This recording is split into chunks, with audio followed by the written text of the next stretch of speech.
परवा कॉलेजचे सहसंमेलन होते. जुन्या विद्यार्थ्यांना देखील बोलवले होते. बऱ्याच जणांनी भाषणं झाली. प्रिन्सिपल म्हणाले, सर्वांनी कॉलेजबद्दल छान सांगितली. पण कोणाला कॉलेजमध्ये एखादा कटू अनुभवही आला असेल तर त्याबद्दलही निसंकोचपणे सांगावे. माझा मित्र उठून उभा राहिला. सगळे त्याच्याकडे बघत होते. आता हा काय सांगतो ते.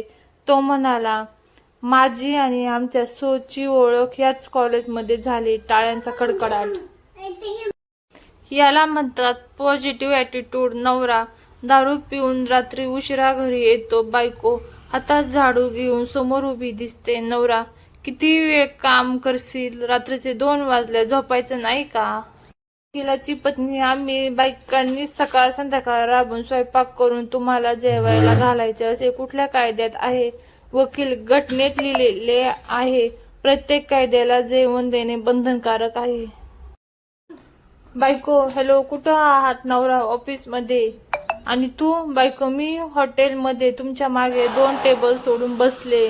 आणि पोरं विचारतात, पप्पा सोबत. मावशी, कोण आहे? आमचं झालं खाऊन, तेवढं बिल भरा. मी चालले माहेरी. त्या भवानीशी करा लग्न आता.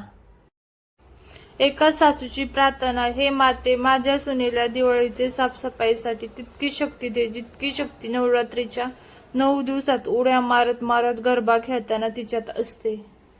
शाळेच्या वार्षिक परीक्षेच्या तणावातून आम्ही नेहमीच्या स्वयंपाकाच्या कटकटीतून मुक्ती मिळावी म्हणून एक शिक्षिका रेस्टॉरंटमध्ये गेली आणि बिचारी मेनू कार्डला काय म्हणतात ते विसरली आणि तिने वेटरला आवाज दिला, हे टाचन घेऊन ये रे.